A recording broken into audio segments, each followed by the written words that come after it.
Thursday afternoon to you, 4 o'clock time for Sports4CLE. Thanks for joining us. Hope you're having a good afternoon. Ryan Clark, former NFL defensive back, on how he thinks the Browns should use Travis Hunter if they draft him number 2 overall. Yeah, I think if he goes to Cleveland, when you're looking at Newsome, Ward, and Emerson, it makes more sense for him to be a primary wide receiver, and you sprinkle him in defensively. But I believe he's a Hall of Fame defensive back. I believe he's a guy that could come into the league and have that Derek Stingley, Pat Surtain effect, especially the way that he plays the football. I tweeted about it watching the pro day that the dude didn't go out and catch with gloves. And Shannon knows this. You get comfortable playing with those gloves, and you sort of start to utilize them as a crutch. On the biggest job interview that he's ever had, he said, you know what? I'm going to go out here with no gloves. I'm going to catch every football. I'm going to absorb it into my hands because I am that skilled at this position. But think about that playing defense. If he touches the football 6 to 8 times and comes down with those interceptions, that changes a football game. And so to me, I would have him as my cornerback 1. And then sprinkle him in on offense in 11 personnel when you go 1 back, 1 tight end. And now you give him opportunities to not only make plays on 3rd down and in the red zone, but be utilized in the 2-minute the way that Deshaun Sanders says he should be. Without question, I understand that, but Browns need guys that can make plays with the ball in their hand. Put the ball in this guy's hands, and let's see what he can do if you draft him. And that's where the national narrative is trending. Who knows if that's correct or incorrect, but it seems like Travis Hunter is somebody the national folks think will go number 2 to the Browns. Former NFL offensive front office type Louis Riddick, now on ESPN, he knows Deshaun Sanders from their time playing together on what he hopes happens with Shadeur Sanders during the draft. As Sherman offensive coordinator, Shadeur is someone who wants to be collaborative. He is someone that you want to talk with. He doesn't like to be told just this is the way we're going to do things, and then you're just going to need to fall in line. Swaggo in here. And he kind of has. He's earned that right because of the way he has played. This young man is going to be just fine. And you know what? I hope he doesn't go in the top 3 picks. I hope he doesn't. And I think his camp would tell you the same thing. There are other teams that they want to go to. You could be in a better situation, obviously, if you fall. And we know how much that matters for a player's trajectory. Mary Kay Cabot of cleveland.com followed up with Louis Riddick, doubled down on it, basically said the Browns struggle developing quarterbacks, and it is what it is. A former Browns defensive back as well as Louis Riddick. Tony Rizzo, ESPN Cleveland, with his dream scenario for the Browns in this draft. With the 2nd pick in the draft, Cleveland Browns select Travis Hunter, wide receiver, corner, Colorado. That's my first pick, right? What do I have now, Chris? 33? 33. No, you don't. We have a trade. The Cleveland Browns have acquired the 6th pick in the draft from the Las Vegas Raiders for Myles Garrett. The Browns get 6, 37, and next year's 1 for Myles Garrett. And with the 6th pick in the NFL draft, the Cleveland Browns select Shadeur Sanders, quarterback, Colorado. I'm taking Hunter, I'm trading Myles, and I'm getting me some Shadeur Sanders and Travis Hunter in this. That's more like a nightmare scenario. If you were going to trade Myles Garrett, you wouldn't have signed him to the extension. Love Riz to death. Not against Sanders. Not if I have to give up Myles Garrett to get him, though. Guardians going for the sweep of the White Sox this afternoon over at Progressive Field. Gavin Williams got the start, gave up a run to the White Sox in the top of the 1st on a wild pitch. But in the bottom of the 1st, with a man on, it was Kyle Manzardo answering in a big way. That one's into the seats in right. Manzardo's 4th home run of the season made it 2-1 Guardians. They just kept going. 3rd inning, Stephen Kwan, almost to the same place out in the seats in right field. Another 2-run shot makes it 4-1. Gavin Williams, after that run in the 1st, settled in and pitched pretty well. A lot of pitches, but 7 strikeouts, went 5 innings, 3 hits, 2 walks, 1 earned run that he gave up in the 1st. Williams got the win. In the 6th, Stephen Kwan, sacrifice. It's a suicide squeeze. He gets it down. Kwan was 4 for 4 with 4 runs batted in. The Guardians, in fact, get the sweep 6-1. They defeat the White Sox over at Progressive Field. Coming up next, Royals coming into town for a 3-game series this weekend. The Cavs will be in Indianapolis to play the Pacers. As expected, a lot of guys getting rested tonight. Garland, Mitchell, Mobley, and Strus all listed as out. NBA national analyst Brian Windhorst on the Cavs gearing up for the playoffs now that they've clinched that top spot in the Eastern Conference. I think they'll do some practice, but I think they'll definitely do rest. Like, Donovan's ankle is obviously something they got to try to get right. And, they've been targeting giving some days off. The big advantage that they're going to have is the team that they're playing is going to play on Friday night next week. They're not going to know until late Friday night whether they're going to play the Cavs or not. They will win the game, whoever it is, wherever it is. And they will then have to get on a plane on Saturday and come play Cleveland. And my guess is going to have to play Sunday afternoon. And the Cavs will have been able to stay in Cleveland and calibrate everything and get ready to go for that Sunday afternoon game. And so that's a big advantage. It's a real reward as a number 1 seed to be able to play a team that has been exhausted like that right in front of you. So they need to make sure that they take advantage of that opportunity. Yep, absolutely. Cavs need to rest up, make sure all of the bruises, bumps, and ankle tweaks are all healed up and get ready for the playoffs. We're going to step aside, take a quick time out. Turn our attention to the Browns. Spencer German from 92.3 The Fan, Cleveland Browns on SI, and the Locked On Browns podcast straight ahead. Sports4CLE. Be right back. The Ohio Lottery Partners in Education program is dedicated to recognizing exceptional students, teachers, and schools throughout Ohio. Scan the QR code on screen to nominate students and teachers as Academic All-Stars and Teachers of the Month. They must be currently enrolled or teach in grades K through 12. Is your K through 12 school developing students' literacy skills to achieve success in reading? If so, you can nominate your school for the School of the Year. Students can win $100, teachers can win $500, and schools can win $2,500. Scan the QR code, fill out the forms, and nominate deserving students, teachers, and schools today. The Ohio Lottery Partners in Education program takes pride in honoring exceptional students, teachers, and schools across Ohio. Submit your nomination today. It's fun, fast, and free.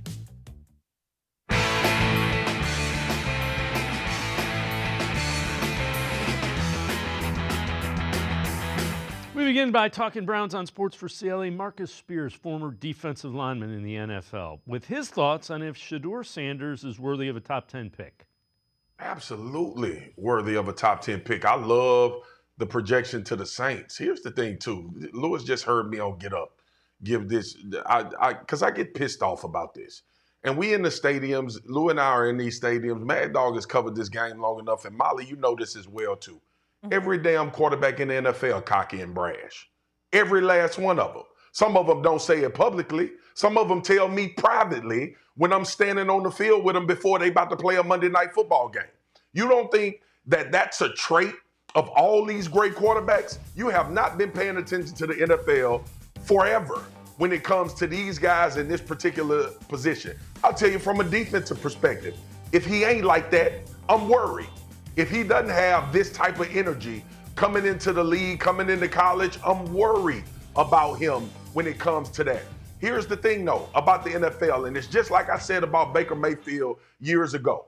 If you're going to come in with this type of energy, you better back it up. You better play to that level. That's the only, because the criticism will come if you don't perform at that level. But a top 10 pick, what are we talking about? He went to Jackson State, transformed the program, went to Colorado.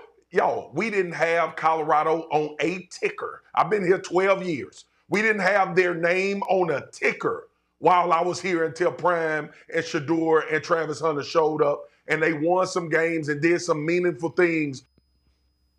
Let's welcome in Spencer German from 92.3 The Fan, Cleveland Browns on SI, Locked On Browns podcast. I don't argue with anything that Marcus Spears said. I'm not sure that he's a lockdown top 10 pick. I have questions. Could he be a really good quarterback? Yep, but I don't know that I'm betting my job on it if I'm a GM. Yeah, I think the biggest thing here, Dave, is like I've after evaluating Shadeur Sanders myself, and obviously I'm not an NFL scout, I would be okay drafting him at 2 because I think he's going to be a good player. And that position is so important, obviously, to the success of any NFL team. So if it was me, like, I could wrap my head around it and I could understand it.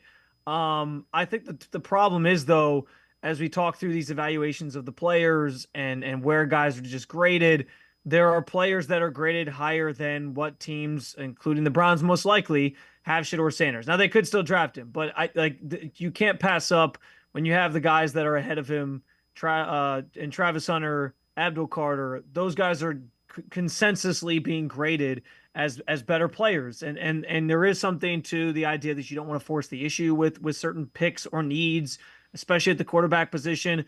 I think Jimmy Haslam's comments last week at the owners' meetings were very enlightening in terms of like how they're approaching this thing. And it certainly sounds like they're going to be more patient with it. So if they're not going to force the issue, if they don't feel like they have to get quarterback right immediately right now, then yeah, you take best player available. And so I'm okay with him going top 10. I'm okay with him going to the Browns if they deem that he's worthy of it.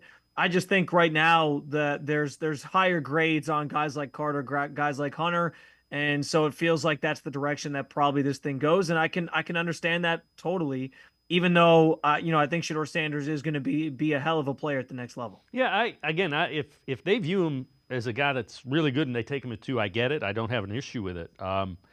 Why do you think the Browns shouldn't trade back? I know you've addressed this on the Locked On Browns podcast. Why are you do not trade back? Warning, warning, warning.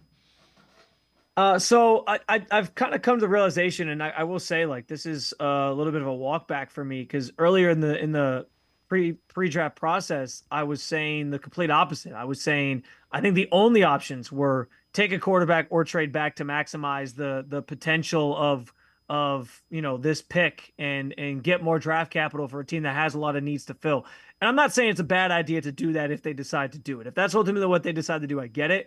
But I know in some conversations that Albert Breer has had, and he's kind of reported this on Sports Illustrated, and I've heard this from some others as well, like the evaluations of players like 4 through 50, none of them are like so vastly far off from each other I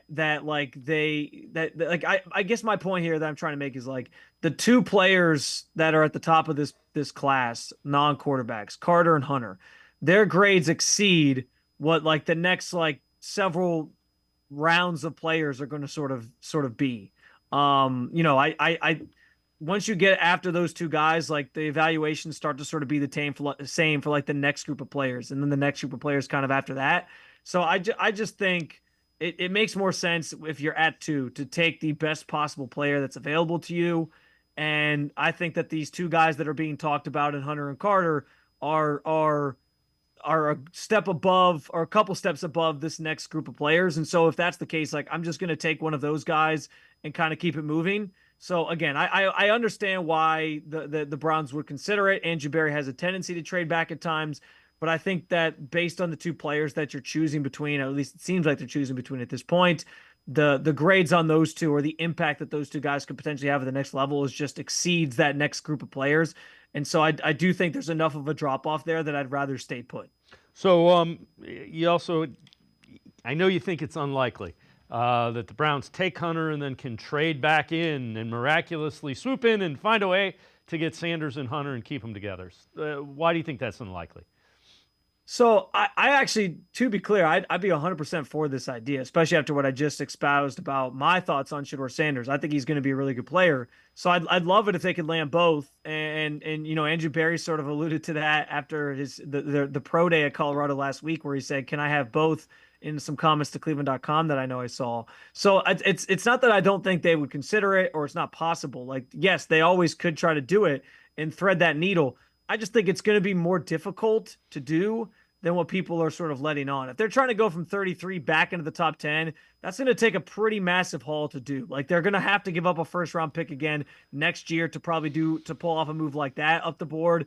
If he falls past the Saints, and the Saints kind of feels like at 9, the sweet spot where he goes, if he makes it past the Browns and the Giants, which we're assuming he will at this point, then I think that's where all bets are off in terms of where he goes. But what's interesting is like that next team in line to potentially take him is the Pittsburgh Steelers at 21, the Browns' biggest rival. And so to get from 33 to 20 is maybe a little bit of a lesser price.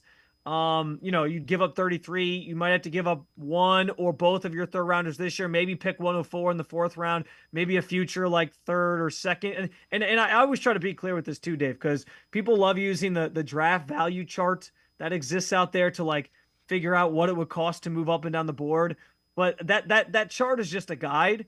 Generally, when you look at like the trades that are made up and down the draft board, teams almost always have to overpay based off what that chart is telling you. It's never just like this is the point value for this pick and you make it all kind of equal each other. You always almost have to overpay, especially when you're trying to get up and get a quarterback. So just kind of thinking through like what the Browns would have to give up. Andrew Berry rarely trades up. He trades down quite a bit. He rarely trades up. He did it the one time with Jeremiah Owusu-Koramoah. And so if they feel so inclined that Shadeur Sanders, first of all, if they feel inclined that Shadeur Sanders is good enough that they should trade back into the top 10, then they probably should just take him at 2 anyway. So if he falls into the 20s, I could see it. I just think it's going to cost more than what people understand. And for that reason, I think they probably wait and then maybe still take a quarterback late first round because I think having that 5th-year option is valuable. So yeah, if Shadeur fell to that point, sure. But I think they either wait to see if Shadeur falls even further past like the early 20s, or they just kind of stand pat and then maybe trade up a couple spots to get the quarterback that they maybe view is not quite not that far behind how they value Shadeur, how they graded Shadeur. And that might be like a Jalen Milroe or a Tyler Shough or maybe a Jackson Dart. But I just think it's going to be more difficult than people think. And the value of what it's going to take to get up, the draft capital you're going to have to sort of give up to get there is more than I think people understand. All right, before we go to break, I'm assuming you think that it's Travis Hunter at number 2. Why do you think they need to draft Hunter? Why does Hunter make sense at 2? So I think Hunter makes sense at 2 for a couple reasons. The obvious is the versatility there to play both sides of the ball. Andrew Berry and the Browns have all sort of indicated anytime any of those guys have spoken of the Browns brass that they view him more as a wide receiver because of his ball skills. And that's obviously enticing to the Browns because they do need a wide receiver this offseason. Cornerback, maybe still a need because Andrew Berry loves to say he wants as many cornerbacks as possible, but not quite as high of a priority, right? Because you have Denzel Ward, you have Martin Emerson. I know he took a step back last year, but they still have really high hopes for him. And then obviously Greg Newsome is still in that nickel spot. I actually think Greg Newsome's the interesting guy in this equation. Like if they were to trade him before the season, maybe that's how you get somebody like Travis Hunter worked in on defense, is play him in the nickel instead of one of the main 2 guys on the outside, because the nickel can be a little bit more fluid and rotate, I think, than the other 2 spots. So maybe that's how that would work if they were to do something like that. But I think the versatility of Travis Hunter makes him immensely valuable because you can do so much with him. His athleticism is obviously on full display. And he fills a bigger need than what Abdul Carter does right now. If they take either or, I get it. I just think and I think it's kind of interesting. The conversation around Abdul Carter in recent weeks has become, well, he's this generational pass rusher. And I don't see that. I think we use that term too loosely these days. I don't know that this class in general has anybody that's a generational talent per se. Like there's no Myles Garrett in this class where it's like, take that guy at 1, run to the podium. It's obvious. And so I think that's become maybe associated with Abdul Carter, but I don't know if I buy it. And I don't know if I even fully buy it with Travis Hunter yet. I guess the difference is I think Travis Hunter is maybe a little bit closer to being that type of player than Abdul Carter. Some of that is baked in the fact that he can play both ways if he does that. But yeah, the idea that he could be like a Shohei Ohtani of the NFL is certainly enticing. And I love that as with the Browns being a team that has so many needs to fill, so many things that they could sort of address, having somebody who can do multiple things is something that I think is of value to them. And so for that reason, I would probably, or for those reasons, I would take Travis Hunter over Abdul Carter. Spencer German from 92.3 The Fan and I are going to step aside, take a quick time out. Other side of the break, we'll head to the voicemail of Truth and Reason. Sports4CLE, we'll be right back. Stay with us. Hey, the new Mega Millions is coming through any minute now. It's here. Bigger jackpots. 50 million? 50 million? New multiplier included. Better odds? Bigger wins. All for just $5? Let's go!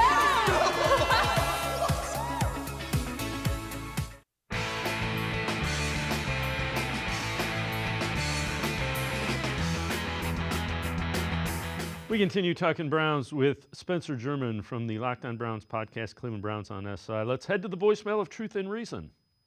Hi, guys. Love the show. I like your idea about Milroe, but sitting him for a year, wouldn't you have to compare him to the quarterbacks coming out next year and see whether that's worth the value or not? I mean, giving up a late first or second round pick for a player to sit a year when you could actually get a premium position such as left tackle or something on a rookie deal and get a quarterback of equal value next year in the draft, because definitely going to be picking in the top 10 again next year. In the meantime, maybe think about a Green Bay trade. They need DBs. Maybe center a package around Greg Newsome, see if you can get Malik Willis. All you need is a game manager that doesn't turn the ball over a couple times a game, and that's a significant improvement over what we've had. Thank you for listening, guys.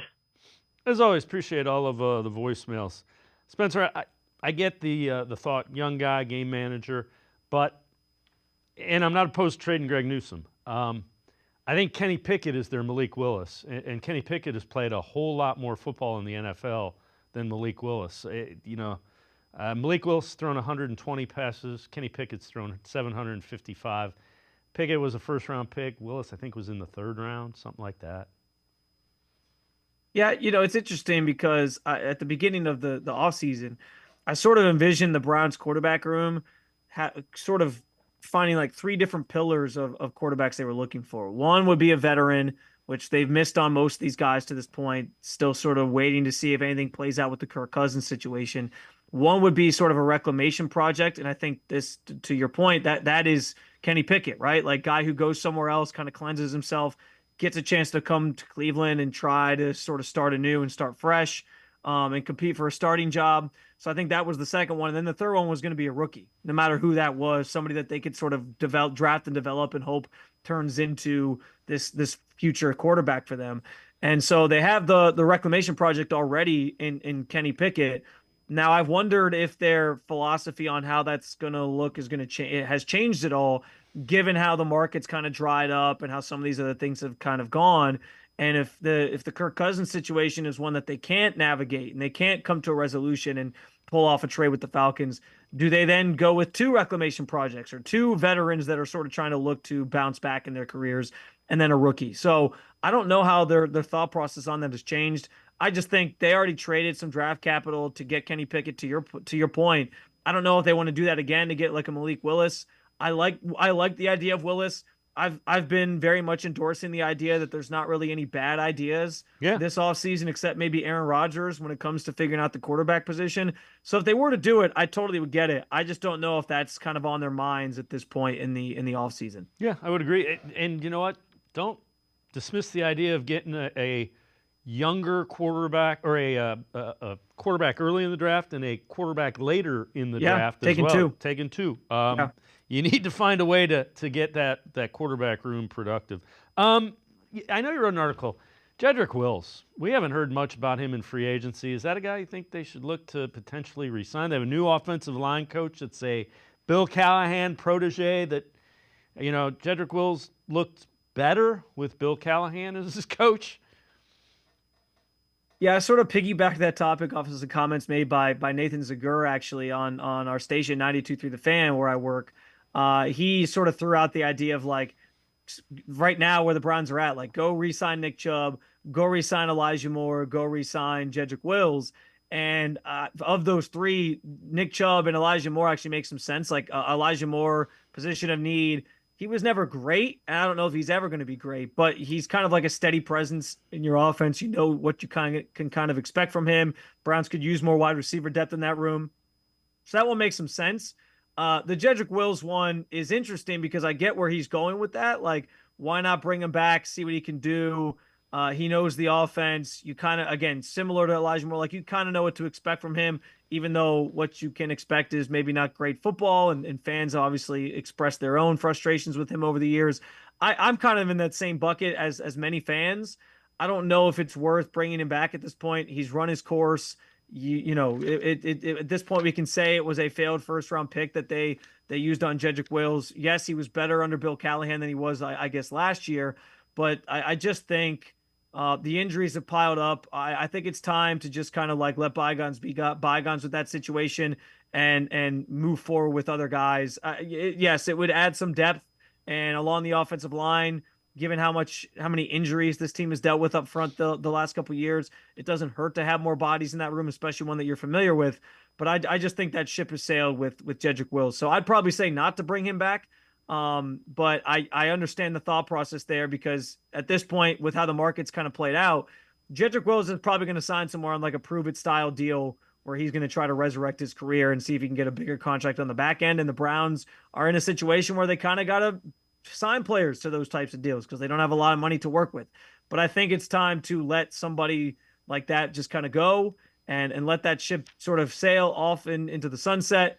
And also there's something to be said for, like, you can bring back some guys from last year's team, understanding that, you know, you were a playoff team 2 years ago with many of the same parts and pieces. This past year, you were a 3-win team. But do you really want to bring back every piece and part from a 3-win team last year? Probably not. No, without question. You need a different dynamic. But similar to that, what are your thoughts about Nick Chubb?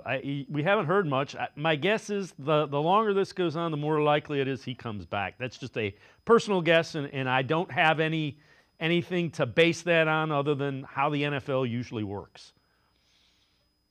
I'm with you on that. From all indications I get, like the conversations continue. We know the Browns love Nick Chubb. We know that, you know, they would love to have him back at the right price for them, and the right price for them is, you know, not some astronomical number, given, you know, that they are sort of strapped financially. You know, that before free agency opened, there was so much talk about whether or not Nick Chubb would take a hometown discount of sorts to stay in Cleveland, where he wants to finish his career, where he started his career. And yes, as the market's kind of played itself out here, it does feel like, you know, nobody's really calling and no one's really willing to go above and beyond to pay him. So that does work into the Browns' favor as well. I think it makes a ton of sense. I've said from the beginning, I thought he was going to come back. I thought there was always a path towards that. And given that we're now, you know, coming up on a month since free agency opened and he's still out there, I think, you know, here's what I'll say. No news is good news, I think, on that front for the Browns. Like the fact that he hasn't signed elsewhere, you haven't heard him really linked to anywhere else, is a good indication that the Browns are still in the game for Nick Chubb and that there's a chance they could still sort of work something out. I don't know what else he's looking at. Like maybe he wants to see if the Browns are going to draft anybody in the draft to sort of replace him, quote unquote. I think he also has to realize at this point in his career, like coming off the 2 injuries, the market's kind of telling you like nobody is signing him to be like the feature back at this point. They got to kind of see some things. It's probably going to be an incentive-based deal if they do bring him back or wherever he signs. But yes, I think every day that goes by that he's still out there bodes well for a Nick Chubb return in Cleveland later this fall in 2025. Spencer German and I are going to step aside, take one more time out. We'll talk a little quarterback, a little running back. Sports for CLE. We'll be right back. Stay with us. Come back to go forward. Back to learning new things. Back to pursuing your dreams. Tri-C has flexible learning options to fit your life. And every year, more than 1,000 local companies provide Tri-C students with real-world learning. The right education can boost your lifetime earning power by hundreds of thousands of dollars. Start now with a college education you can afford. Tri-C, where futures begin.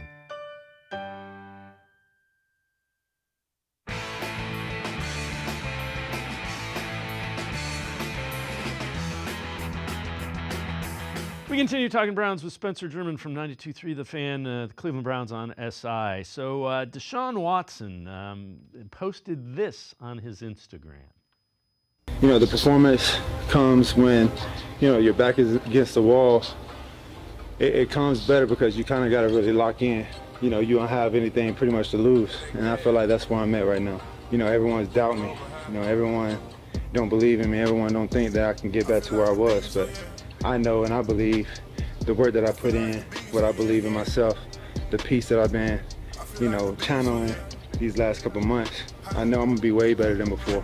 My chain got VVS, I got red on the seaside side of the vet. I do not know. I'm prepared, and I think before I wasn't prepared because, you know, I was kind of going with the flow of how the world was seeing me. But, you know, when you kind of get knocked down to the ground and you got to stand back up and walk through the rain, that brings out another fire, another challenge, another grit that you have inside. I'm the biggest. And the biggest thing is really just mental. my mentality, the things that I got to deal with the outside, and not taking everything personal, like I mentioned before. Yeah, I go hard, I'm probably the best. Taking everything and just bringing it full force and really just standing in front of it, face to face. The challenges, the adversity, whatever comes with it, gonna come with it. But as long as I'm doing it my way, I'm cool. I can live with that. Spencer, I don't wish ill will on anybody, but I think Browns and the Browns fans are ready to move on from that, and just I hope he comes back, but I don't think it's going to be here. Yeah. Listen, I think that's the writing is kind of on the wall here, especially after the comments Jimmy Haslam made at the owners' meeting last week about that move being a big swing and a miss. What I find interesting about all this is like, I don't want to be harsh, because I do respect the fact that any athlete, Deshaun, Myles Garrett, any across sports, like they're all going to have confidence that they can, if they're coming off of an injury or otherwise, that they're going to be great, right? Like that's kind of comes with the territory. When you make it to that level, you make it to that level for a reason. You have to have some sort of confidence and ego about you, I think, to even succeed in professional sports. So it's not that I blame him for feeling like he can still come back and play at a high level and believing he's going to be better than he was before and saying those things publicly. I get all that. I just, like, at this point, nobody's buying that. Like, I think at this point, it's one of those, like, if this is true, you need to prove it on the field now. We're done with like the small talk and the hype videos on social media. And that's the other thing about all this for me is I don't know if I've ever been around a professional athlete who is maybe as tone deaf as Deshaun is, from the sense of he says certain things, but then his actions speak differently. Like, he constantly is telling everybody that he doesn't care about the outside noise. He doesn't hear it. He doesn't pay attention to it. And then he is sort of cryptically posting after the owner says that they had a big swing and a miss in trading for him. And when other people are sort of bringing up that they don't know, like there was the article on ESPN this week about like an anonymous executive didn't know if anybody would sign Deshaun Watson if he was released by the Browns in a year from now. Like, he always feels the need to respond to all these things, but he says he's not listening to them. So I just don't get it. Like, he doesn't do himself any favors by posting this stuff. Like, it just creates more. If he's trying to get away from the toxic conversation around him, or that he feels is toxic around him, then he probably should just kind of move in silence, if that makes sense. Like, I think it would serve him better just to rehab, do his thing. If there's pictures posted every now and then, or people saying like, hey, Deshaun's here, he's working out, that's one thing. But for him to like do these videos and like show that he has the boot on while he's working out, and like feel like he has to respond to every little thing, nobody wants to hear that at this point. Like, you got to prove it yourself. You got to prove it on the field. And I think that ship, as you alluded to, has very much sailed between the Browns and Deshaun. And I think this time next year, we'll be talking about a player who is a free agent, and whether or not he even has a career in football anymore. So let's turn our attention back to the draft. Running back, deep position, without question. What round do you think the Browns look to running back? I would assume most people think they're going to take one, maybe two. What round do you think they look to? Who do you think makes the most sense for running backs for the Browns? Yeah, so I've been very much on the Quinshon Judkins train pretty much all offseason. He reminds me a lot of Kareem Hunt. Just the way he runs, he sort of seeks out physicality. I've loved him. Now, he has risen up boards to the point where he's probably going like second round, and I don't know if the Browns are going to be ready to pull the trigger on running back in the second round. That could change. This is a very deep class, though, and unless like Amari and Hampton slips, and that actually happened to me in a mock draft that I did this past week, where he was there at 33, and I was like, well, I guess if he's here, I might as well take him. Like, the value's there. He should be a great player. He's like best player available, so I did it. But I don't know if that's actually going to happen. So with that in mind, I feel like they probably prioritize, if they're just assuming they're taking Travis Hunter or two, I kind of feel like the second pick, 33, probably becomes, either offensive line, maybe they go quarterback there, depending on how the board is kind of looking, or something else that sort of fills a bigger need. And then I would probably think with one of those third round picks that they have is when they start looking more running back. And it depends on what happens. Caleb Johnson, I've done mocks where Caleb Johnson falls into the third round. There's been somewhere he's gone. I think he's a good fit for the Browns. He ran a lot of outside zone concepts in college at Iowa. Trevion Henderson's name has been floated out there. Sampson from Tennessee is another name. So there's some value even later on. But I think third round probably makes the most sense for where they go running back. All right, before I let you go, I know Brown Stadium situation in Brook Park. They took a vote again yesterday, and there's also a thing that it could impact what happens moving forward. So just your thoughts on the stadium situation and the budget allocation for that. Yeah. I'm glad we got to this because it's kind of an interesting wrinkle that I don't know people really noticed when they hear the overarching headline of, the House approved the budget. In theory, that's a good thing for the Browns because it means that, the House is approving them getting the $600 million from the state to help fund the Brook Park project. Now it goes to the Senate. They'll vote on it. But what I thought was interesting was there was a follow-up vote proposed by State Rep Ron Ferguson, who was basically moving to amend the budget bill to disallow state funding for professional sports stadiums moving forward. And this vote was a lot closer. It was 50 nay and 49 yay. And so basically, like right down the middle, these voters are telling you like there's while it didn't pass the amendment, they're telling you like it's kind of a 50-50 split in terms of like how they feel about state funding going to these stadium projects anyway, that they would almost want to say, we don't want to do this anymore. And we know that Mike DeWine's proposal to fund stadium projects in Ohio across the board, not just the Browns, revolved around increasing the taxes on gambling in Ohio from like 2% to 4% or whatever it was. So if that's what he wants to do to sort of get the funding for these things and not use state dollars, Mike DeWine, when this gets to his desk, assuming it passes in the Senate, he could simply sit there, veto it, and then they have to then get 2/3 votes, or it might actually, I think it's actually 3/5 votes to overturn the veto. And the voting that how this amendment sort of panned out is telling you that they wouldn't have 3/5 votes to basically overturn a Mike DeWine veto if he wants to go a different direction and how this funding sort of comes to be. So I found that kind of interesting because this could come back full circle to where the House and the Senate are later sort of having to go a different route. And if DeWine really wants to push this through, it could delay things for the Browns because it means new legislation, a whole new voting process to decide if they are going to raise this tax on gambling to sort of make it happen. And we know that the Browns are sort of on a tighter deadline now because they want to break ground, I think, early next year on this potential stadium. So they really got to start getting their funding in order. So I thought that was just kind of an interesting sort of follow-up vote that happened and a situation to monitor because, yes, on the surface, on face value, the House approving the budget is good news for the Browns.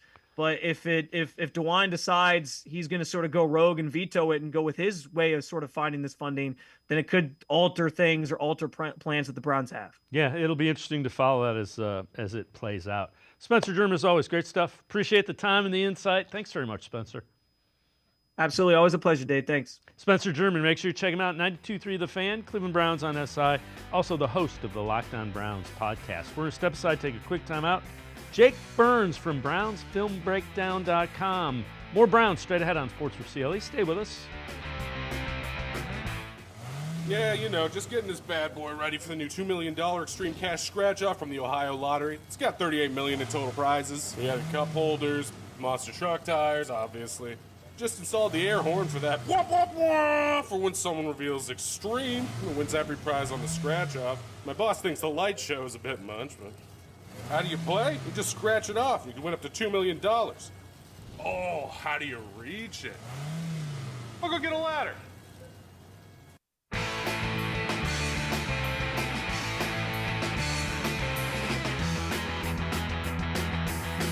We continue talking Browns on Sports4CLE. Let's welcome in Jake Burns from BrownsFilmBreakdown.com. Jake, a quarterback that is kind of starting to be linked somewhat nationally to the Browns is Tyler Shough from Louisville. Guy's a little bit older, 7 years of college football. I know you've done a film breakdown. Let's take a look at what you see when you look at the video of Tyler Shough. Yeah, he's a good athlete, man. I mean, I think at the first part of this is like, can he survive, kind of battling in an NFL field? I think as far as the athleticism, the size dynamics are in place, and the arm is good. It's a quick release. I think he gets the football out clean. Mechanically, it all looks good, and there's good zip on the football, right? I think all of that stuff checks out. I do think he is an adequate processor and placer of the football. So, like, the mental side of things, I think he's able to get to reads front side to back side. He's comfortable turning his back to the defense when he needs to, whether that's play action concepts or escaping, scrambling, things of that nature. Those things are adequate. I think those are eventual NFL starter level skills and traits. I think there's some pocket where I get concerned is a couple things. Some pocket navigation stuff that I don't love. At times, I think he drifts, and at times, I think when he's facing a hit, he will turn the body and shade and shy away from it, and I think that causes him some inaccuracy issues, that causes him some problems with delivering the football consistently, because really nobody likes playing against pressure. But what you're doing when you're facing pressure is, can you get enough of them into the spot that they need to be? Like, this is one example of putting the ball where it needs to be, but the wide receiver obviously hits his hands and gets intercepted. That's not on him. But there are just some examples as we break down later, and this is on our website.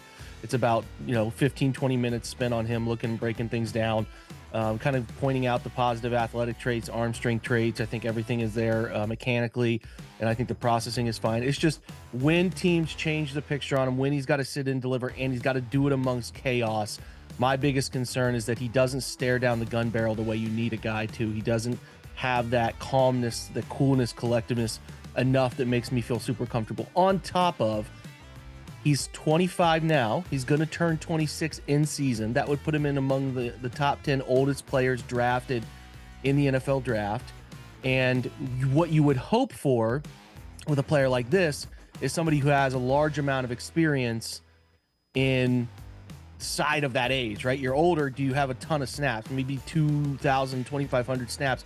He hasn't played a ton. He was the backup for Justin Herbert. Imagine this way back when he came into the college world at Oregon, and then obviously the COVID year happened, that transition happened, then he got hurt. He went to Texas Tech, got hurt 3 straight seasons and couldn't play, and then finally transferred over to Louisville and found a chance to start. So his production is minimal because he only started 1 season, and he doesn't have a ton of experience the way you would hope for with a guy who's that age. So my theory here is, where I stand on him is, he is at best a pick 94 to turning the corner into day 3, 104 range. That's where I am because of the risk factors tied to him. I understand there are parts of his game that look pro ready. I think there are parts of his game that will transition, but I don't feel so comfortable with the tape that I have to say, let's ignore these risk factors and let's put him into this, we need to get him here at pick 33. Like if they're in love with him, the baseline minimum is 67 to me, because they need some other blue chip players. So that's where I could get involved with it. But I just think, just my opinion personally, if you're taking him 33rd, that's just too early. There's too much surrounding it, the age. There's too much surrounding questions I have about the tape. But it's not a waste. Like, if they take him at 90 in the 90s, or like I said, turning into day 4, I think there's enough traits here to feel good that he has a chance.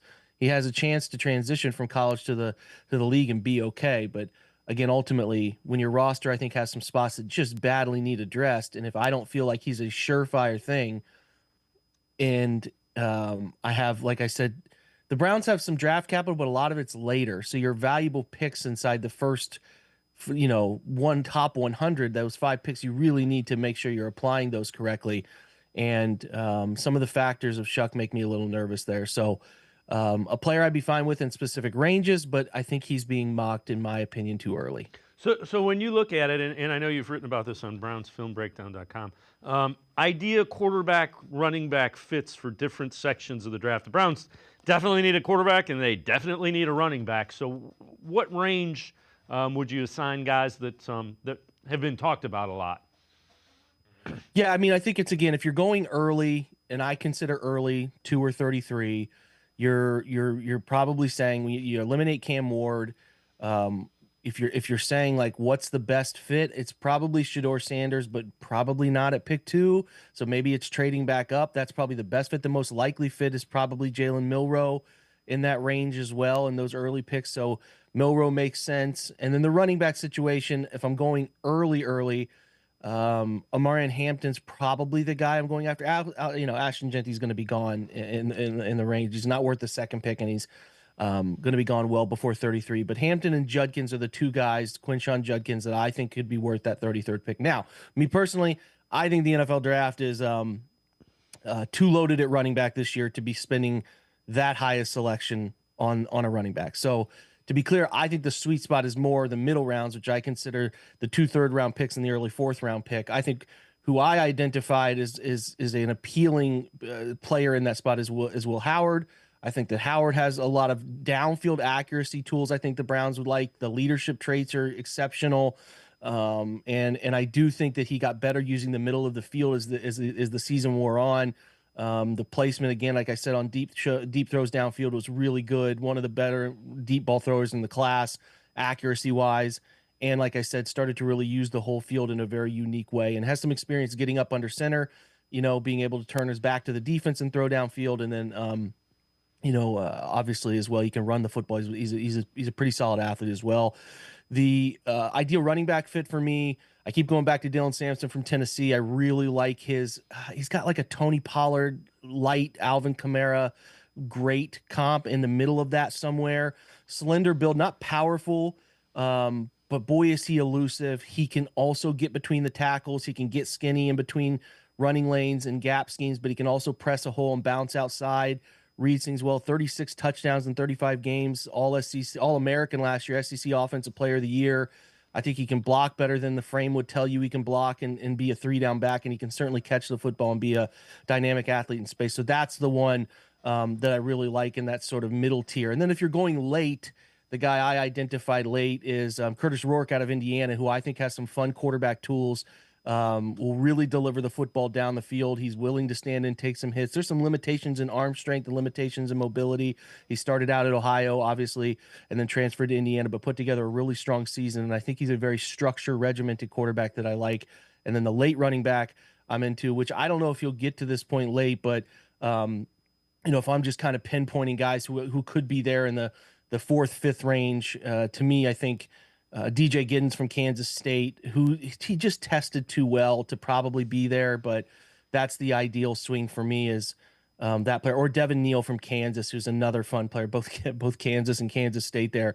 But guys, I mean, it's such a loaded running back class. There's really not a wrong way that you can go with it in terms of like value spots. We'll see who's ultimately better than the others, but it is a genuinely historic running back class. So it's really pick your flavor. And I'm curious what flavor the Browns like of those, because they're kind of, sort of evolving a little bit with Mike Bloomgren coming back, being a bit more of a gap heavy guy from his days at Stanford and, as the head coach at Rice, and how they're going to implement a little more of what Kevin's zone preferences are. So there's a lot we can learn from who they select here at running back. It's going to be fascinating.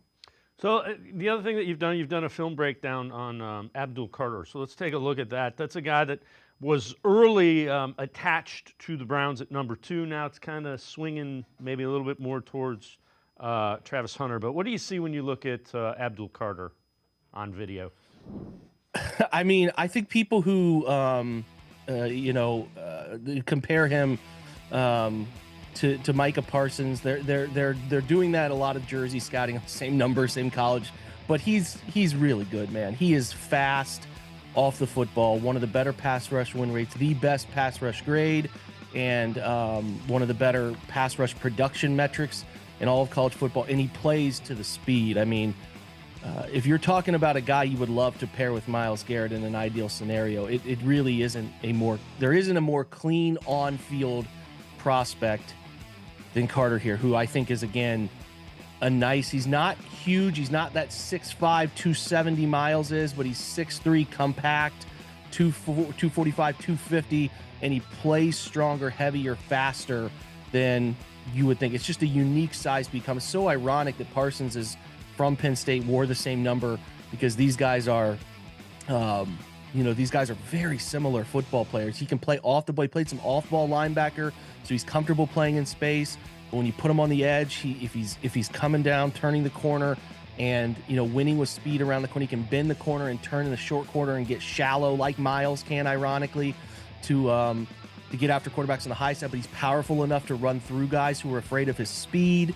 He's also quick enough to shoot gaps in the run game, but also strong enough to be able to take on, as you see here, kind of set the edge and create that ability to set the edge, but then shock and shed and get rid of an opposing lineman to make a play on the football. There's a lot to like. And I think if this was a situation where the Browns were a bit more secure on offense and especially had a few more playmakers over there, I would lean a little more toward being more comfortable with this. But I think Travis Hunter, as I've illuminated for you guys on the show, is just such a great fit for what the Browns need, and I view him as just a slightly better prospect than Carter. But if you do go the route of getting Abdul Carter, young, dynamic athlete, really going to be an effective, you're talking, to me, he's an easy 12-plus sack guy once he settles into his career consistently, with the potential to get up into that 16, 17, 18 number. There's worse things in the world than if the Browns decide to go, Abdul Carter's Myles Garrett. You're going to have one of the best pass rush tandems in football, period. But I just, again, looking at the structure where they're struggling, the offense is so bad that I'm not even trying to really justify it. I think Hunter's the better prospect, period.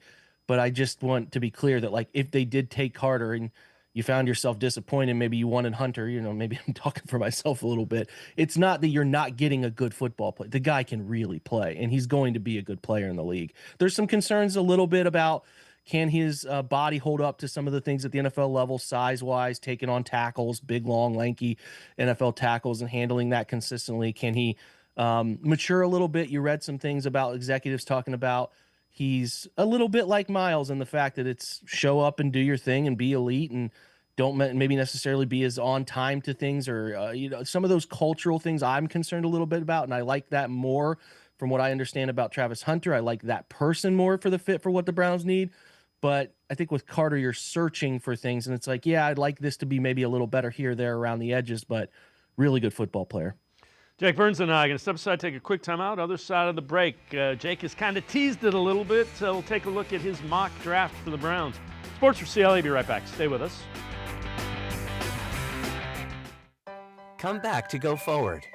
Back to learning new things. Back to pursuing your dreams. Tri-C has flexible learning options to fit your life. And every year, more than 1,000 local companies provide Tri-C students with real-world learning. The right education can boost your lifetime earning power by hundreds of thousands of dollars. Start now with a college education you can afford. Tri-C, where futures begin.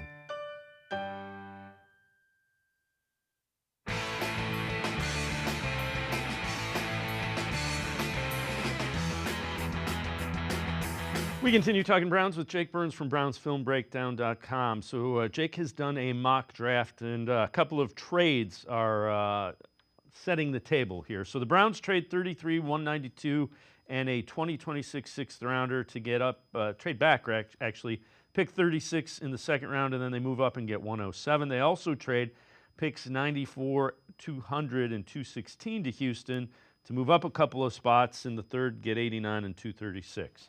So they keep number 2, and Jake has them taken. Travis Hunter, he kind of alluded to it. You get Milroe at quarterback. You get a tight end in Arroyo. You mentioned Sampson, and you get a safety, Billy Bowman. You look at that. So Hunter and Milroe, kind of the top 2. Tell me what you like about those 2 and pairing them together. Well, I think, I've kind of laid it all out with Hunter about the player I think he's going to be. I think Dane Brugler, who just released his fantastic draft guide, sort of said the same thing. I think he's the top corner in the draft. I think he's the top wide receiver in the draft. I think he wants to be a receiver primarily. He leans that direction if he had to choose, but I think the Browns are going to be open to letting him play both ways.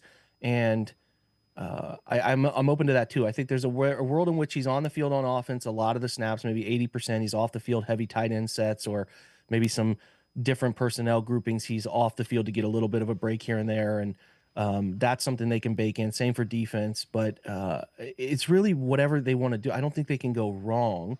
I don't think you're drafting him to strictly play corner. I think they want him to be a wide receiver and be a playmaker on offense primarily. But you could also, if you're sort of trying to taper this out a little bit, I do think he could be a dime type defender defensively, come onto the field in very specific pass situations where maybe, either it's Browns are ahead in a game or they're in this certain down and distance situations, and he can be that fourth or third DB that comes onto the field. And hey, I think I've broken this down extensively, and I'm sure your people sort of know this, but Jim Schwartz is very much you see is what you get defensively. He does some movement things post snap, but they say, hey man, our guys can cover you. We're going to outside shade play man. We're going to play a lot of cover 3. Play, like I said, a lot of cover 1. We're going to play some variations of open field coverages, some cover 2, some cover 6 here and there, but it's not an overly challenging thinking defense, like a repetition-based defense for a guy like Hunter. He knows how to play, specific types of coverages, and I think this defense wouldn't force him to be actively, crazily involved in a whole bunch of different meetings and things like that involved eating too much of his time to be less focused on what he can do on offense to be dynamic. So I think he's like, in my world, a full-time wide receiver with spot duties on defense, but we'll see ultimately. But I'm drawn to him for many reasons. Best wide receiver in the draft to me, and it's not close. And that's why I'm most interested in him. And when you sprinkle in the idea that you could get a little bit more from him on defense, that's where I get to justifying the second overall pick, right? Because, you can spin it however you want to. Jamar Chase, these guys who are top picks, it's just where you're at. I mean, listen, if there was a quarterback there, a slam dunk quarterback at 2, they take the quarterback. But you just take what you need where you are, and this one makes too much sense. So I'm not getting caught up on, there's like what receivers have gone second overall. It's a big swing. I don't really care. You take what you can where you can take them. I like him. Jalen Milroe is to me the highest stealing quarterback in the draft. Now, he has a very low basement, a basement that could see him done in a rookie contract. But the tantalization of that ceiling to me is like, we're in a division where we see Lamar Jackson 2 times a year at minimum. And we're in a conference where you see another unicorn in Buffalo, another unicorn in Kansas City. We know what Joe Burrow is, who I respect as much as any quarterback in the league. You got to kind of chase that stuff. And with Milroe, you do have the possibility that he could be something like that.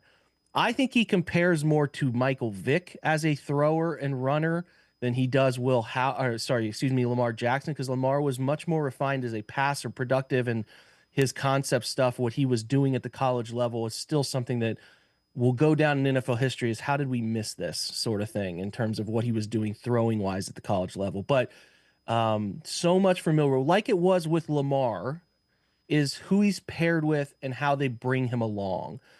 Greg Roman had a lot of deficiencies as an offensive coordinator, but he was really one of the better guys between his time with the 49ers and Colin Kaepernick and then what he did with Lamar, developing quarterback run game that put them into advantageous situations through quarterback legs, through some of the option schemes and various concepts that allowed Lamar to come along as a passer at his own rate. And he did quicker than anyone anticipated, but it's not like they forced too much on him too soon. And teams became very afraid of what he could do as a runner, and that opened up opportunities downfield. And what you're hoping with Milroe is you can embed some of the late season last year quarterback run game the Browns put in place, which was pretty good, with Dorian Thompson-Robinson, some schemes that I liked, bake it in with more of what Kevin has traditionally done in the gap scheme stuff, in some of their wide zone stuff, and create some play action opportunities for him that just minimize how much he has to process at any given time. And you're patient with him all year, and you try to find the right spots to plug and play him, and you see how he grows and where he matures to. And even if that means sitting out a full season as he gets comfortable, open to all of it. And I'm open to it because I do think if the throwing mental processing, which is not awful, I think it's adequate. If the tempo of the throw stuff, if he can continue to refine the mechanics, think of what Josh Allen was able to do kind of over time in Buffalo as they brought him along, and he used his legs to be a positive part of that offense. If you can be patient with Milroe and find ways to use him that keeps your offense having a chance to be on schedule and a chance to keep growing his confidence, that's where you can find some success. And then you never know, because what you know about Milroe is what you hear, and you hear everything as people love him. He's a leader. He is a front-facing guy, stand-up guy who people are drawn to. Everything you hear about his work ethic is really, really impressive. We know nobody knows this better than Tommy Rees. I think that there's a drawn natural comparison there, and a guy who's worked with him and can figure out in conjunction with how to get him in a better play. He was really a better, more proficient passer when Reeves was the offensive coordinator the year before last year. Now, again, last year he ran for 800 yards and 20 touchdowns, so they were using him in different ways. But like, I want to chase exceptional at this position. It's a little bit of why I had a problem with, instead of going with Joe Milton, because that could have been something, they went with Kenny Pickett. I don't want that. I'd like them to chase something special at this position, which is why at the root of the Deshaun Watson trade, I didn't have an issue with it. They ignored way too much of the peripheral stuff, but the root is we need to be dynamic at this position. So let's pursue that. And that's why I'm okay with pursuing that. Now, in that mock draft, we got a little bit of a trade where we could slide down and still get the player because we thought Jacksonville was coming up to get somebody. They did. They took Luther Bird, and that's fine. You move down a couple spots with teams that aren't taking quarterbacks, and you can get Milroe. I do think they're going to probably have to sit and take him at 33 or potentially even slide up a couple spots, maybe to 29 with Washington, who doesn't have very many selections in this draft and might be open to taking, something like 104 or 179 and doing something like that. But ultimately, we'll see how much they like him. They're going to have an opportunity to take him.